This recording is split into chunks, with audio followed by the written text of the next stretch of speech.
do sexto ano, tudo bem? Eu sou a professora Andréia. Vamos juntos para mais uma aula de matemática. O que vamos aprender nessa aula? Critérios de divisibilidade por 4 e por 5. Né? Então, a gente já aprendeu o critério de divisibilidade por 2, por 3, pulamos para o 6 e agora a gente retorna para o 4 e para o 5. Mas qual é a importância de saber esses critérios de divisibilidade? Por que a gente fala tanto? Por que eu tenho que aprender, saber quando dá para dividir por 2, por 3, por 4, por 5? Então, eu vou mostrar nessa aula duas situações do nosso dia a dia em que a gente sente a necessidade de saber se dá para dividir sem precisar saber o resultado da conta. Então, vamos lá. Nós temos aqui um exemplo. Júlio, Leandro e Maria querem comprar e dividir igualmente uma caixa de bombom, mas estão na dúvida qual pacote escolher, por causa da quantidade de bombons dentro, para que dividam sem sobrar. Então, observem, eu quero escolher um desses 3 pacotes, porque nesse tem 35 bombons, nesse tem 38 bombons, nesse tem 42 bombons, e eu quero dividir bem certinho pelas 3 pessoas, não quero que sobre. Então, lá no mercado, nessa hora da compra, não importa quanto vai dar para cada um, eu só quero saber se dá para dividir por igual, né? Então, é uma situação que é importante você conhecer o critério de divisibilidade, nesse caso por 3, porque vai facilitar. E vamos responder então. Quais desses 3 números seriam divisíveis por 3, né? Qual desses 3 pacotes deveriam ser comprados? Então, lembra? Divisível por 3, o número, você vai somar os algarismos do número e vai ver se o resultado está na tabuada do 3. Então, 35, 3 e o 5. 3 mais 5 dá 8. Tem 8 na tabuada do 3? Então, não posso escolher essa caixa porque eu sei que se eu dividir por 3 não dá certo. O 3 e o 8. 3 mais 8 dá 11. Tem 11 na tabuada do 3? Não tem. Então, também não posso comprar essa caixa porque eu sei que não dá para dividir igual. 4 mais 2 dá 6. Tem 6 na tabuada do 3? Tem. Então, quer dizer que se eu dividir 42 por 3, vai dar uma conta exata, né? A nossa divisão, ela vai ser exata, porque esse número é divisível por 3. Então, aqui uma situação, por que é legal a gente conhecer esse critério de divisibilidade. Vamos relembrar, então, de todos que a gente já aprendeu até agora. O critério de divisibilidade por 2, por 6 e por 3. Então, observem, por 2, o número vai ser divisível quando o último dígito dele é par, né? Para ser divisível por 3, a gente vai somar os algarismos e vai ver se o resultado está na tabuadinha do 3. Para ser divisível por 6, é aquele quando o número se encaixa tanto na do 2 quanto na regrinha do 3. Por isso que aqui nesse desenho, no conjunto, ele pega um pedacinho do 2 e pega um pedacinho do 3, porque ele pega aqueles números que são pares e que a soma dos algarismos são divisíveis por 3. Então, para mim, poder usar o 6, tem que se encaixar nos 2. Não pode ser só num ou só no outro, não vai dar certo. Ele tem que se encaixar nas duas situações, por isso que ele é um conjunto que amarra os outros 2. Ok. Ano bissexto. Você já ouviu falar em ano bissexto? Você sabe por que temos um ano bissexto a cada 4 anos? Bem, então vamos primeiro explicar isso aqui. Ano bissexto, a cada 4 anos, a gente tem um ano com um dia a mais. Bom, todos os anos tem 365 dias. E a cada 4 anos, o ano tem 366 dias. E onde que vai parar esse dia a mais? Lá no mês de fevereiro. Então, o mês de fevereiro sempre tem 28 dias, mas a cada 4 anos nós temos o 29 de fevereiro, né? A gente tem um dia a mais. Mas por quê? Por que isso acontece, né? E é isso que nós vamos aprender agora. Então, aqui nós temos um desenho do nosso planeta Terra, ele está girando ao redor do Sol. Então, esse movimento que ela faz em torno do Sol, a gente chama de movimento de translação, né? Ele está girando o nosso Sol. Para ele realizar esse movimento, que dá o período de um ano, 365 dias. Só que na realidade não é bem exatamente 365 dias. Ele leva 365 dias e 6 horas para completar essa volta. Mas como que a gente ia fechar o nosso ano? Ah, deu 365 dias, 6 horas, agora acabou o ano. né? Fica estranho. Então, o que foi combinado? Essas 6 horas, a gente vai juntar elas a cada 4 anos. Então, veja, 6 mais 6 dá 12, com mais 6 dá 18, com mais 6 dá 24. 24 horas. E 24 horas é um dia, certo? Então, a cada 4 anos, a gente ganha esse um dia a mais lá no mês de fevereiro, ok? E isso é o ano bissexto, né? Por isso, o ano bissexto com um dia a mais, ok? Então, a gente entendeu agora do porquê. Muito bem.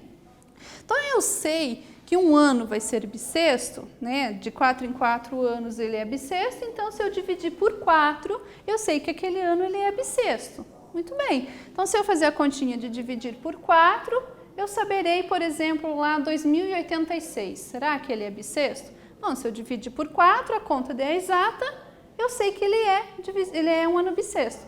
Mas interessa para mim o resultado da conta? Não interessa, eu não preciso saber o resultado, eu só quero saber se dá exata ou se não dá exata. Porque se deu exata, é bissexto, se não deu exata, não é bissexto. Então aqui é interessante a gente usar o critério de divisibilidade por 4. Então, mais uma situação onde é importante a gente conhecer o critério, porque eu pulo a conta de dividir, eu não preciso fazer essa conta de dividir.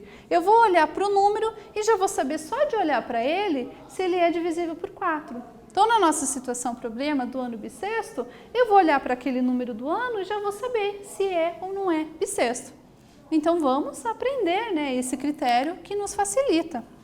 Então, um número ele será divisível por 4 quando terminar em 0, 0. Então, observem 2 zerinhos juntos. Então, no final do número tem que ter pelo menos 2 zeros. Ou quando o número formado por seus 2 últimos dígitos, nos seus 2 últimos algarismos da direita, for divisível por 4. Então, observem os exemplos. Temos aqui 1544.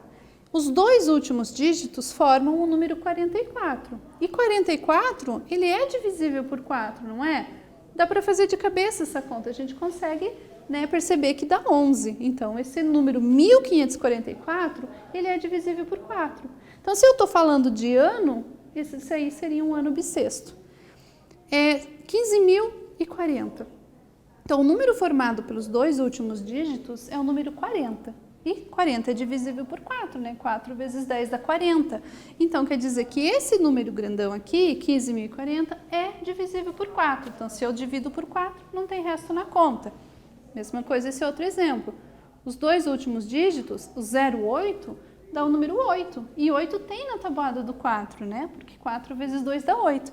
Então, esse número grandão, 42.508, é divisível por 4. E nesse outro exemplo em separado, o número terminou com 00. Então, se no final é 00, ele é divisível por 4. Então, 1.500, 1.600, 1.700, tudo que termina com 00 é divisível por 4. Também poderia ser 3 zeros aqui no final, só que a gente ia olhar só para os 2 números, para ele se encaixar nesse critério. Muito bem? Então, vamos aplicar aí esse conhecimento, né? Nós temos aqui uma tabela, a gente tem vários anos aqui e nós temos que descobrir quais deles são anos bissextos. Então, para ser um ano bissexto, lembra? Tem que ser divisível por 4.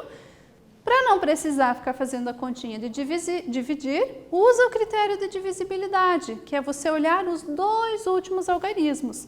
Então, aqui, número 2020, vocês vão olhar só para o final, o 20. Número 1908, vocês vão olhar só para o final aqui, o 8. Ok?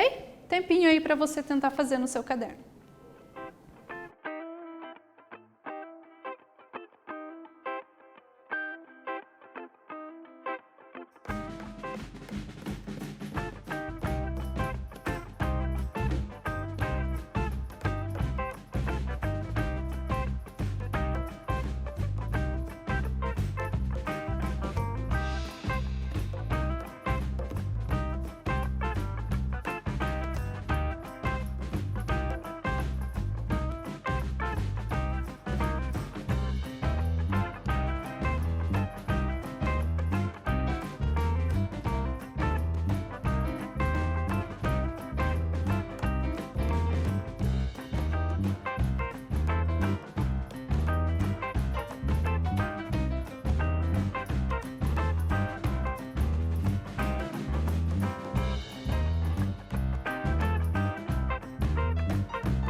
Voltamos.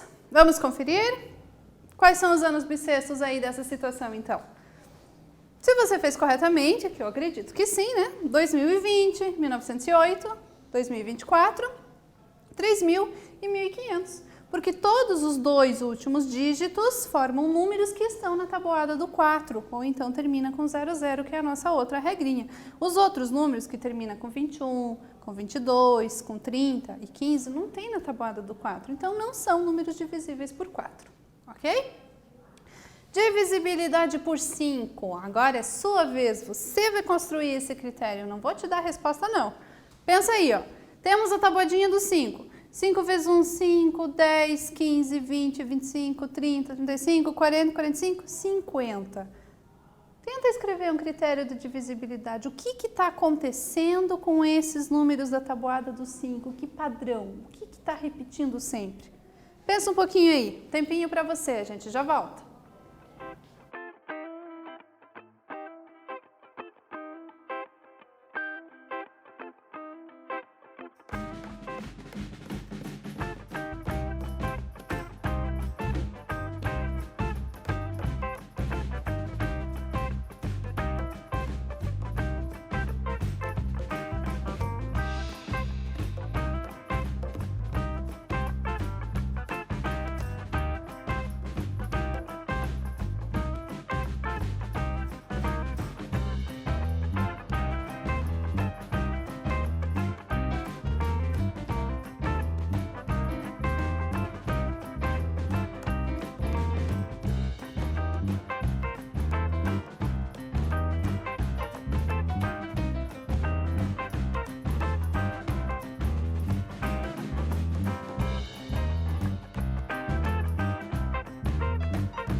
Vamos conferir, vamos ver. Então vejam aqui, todos os números, o último algarismo ou é 0 ou é 5. Viu como é fácil? Então esse é o critério de divisibilidade por 5. O número tem que terminar com 0 ou tem que terminar com 5. Respeitou? Aconteceu isso? Então com certeza dá para dividir por 5. Não terminou com 0 e nem 5? Então a conta não vai dar exata. Aqui nós temos um fluxograma que nos ajuda nessa interpretação, né? No critério de divisibilidade por 5. Então aqui, início, escolha um número. Então eu vou pegar o número do exemplo, o número 105, sigo a flechinha. O número termina com 0 e 5? Ah, 105 termina. Sim, né? Então eu sigo a flechinha do sim. Sim, o número é divisível por 5. Vamos pegar o número 203. Então, saio lá do início, escolhi 203. O número termina com 0 ou 5? Não, né? Ele não termina, ele termina com 3. Então, eu sigo a flechinha do não, quer dizer que o número não é divisível por 5. Então, um fluxograma que nos ajuda a organizar aqui a nossa informação do critério de divisibilidade. E agora vamos praticar. Considere o seguinte exercício. Nós temos o número 6.450 e alguma coisa, né? Tem uma letrinha aqui que está escondendo um número. Que número, qual valor nós podemos colocar no lugar da letra N para que esse número formado ele seja divisível por 2, divisível por 4 e divisível por 5, né? Então, a gente está misturando 3 critérios. Então, pensa aí, que número eu posso pôr no lugar da letra N? Então, para a letra A é uma resposta, para a letra B é outra resposta, para a letra C, outra resposta. Tempinho para você aí, faz no seu caderno.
Voltando, vamos conferir então. Que número eu posso colocar no lugar da letra N para ser divisível por 2? Lembra, divisível por 2, o número tem que ser par. Então, eu posso colocar no lugar da letra N números pares, que são ou o 0, ou o 2, ou o 4, ou o 6, ou o 8, ok? Divisíveis por 4. Bom, regrinha diz, os dois últimos números têm que formar um número divisível por 4. Bom, os dois últimos é o 5 com alguém. Agora, vamos pensar, se eu coloco 1, forma 51. Tem 51 na tábua do 4? Dá para dividir? Então, não pode ser 1. Se eu colocar o 2, 52, dá para dividir por 4? Dá, 52 vai dar. Faz a continha no caderno, você vai ver que vai dar certo. Se eu coloco 3, vira um 53, mas não dá para dividir 53 por 4. E assim você vai testando. Então, você deveria encontrar como resposta ou o número 2 ou o número 6, porque a gente forma o número 52 e o número 56. E esses dois números são divisíveis por 4. Então, aí esse número maior, 6.452 ou 6.456, seria um número divisível por 4. E divisível por 5 também, bem muito fácil, né? Lembra? Tem que terminar com 0 ou com 5, então a única possibilidade seria, as únicas possibilidades seriam o 0 ou então o número 5. Aí formaria o número 6.450 ou o número 6.455. Aí eles seriam divisíveis por 5. Beleza? Então, resumindo a nossa aula, aprendemos o critério de divisibilidade por 4, que a gente vai olhar os dois últimos números, se é 0, 0, ou se os dois últimos é um número divisível por 4, e o critério de divisibilidade por 5, que tem que terminar com 0 e tem que terminar com 5. Ok? E encerramos a nossa aula. Nos vemos na próxima. Até mais!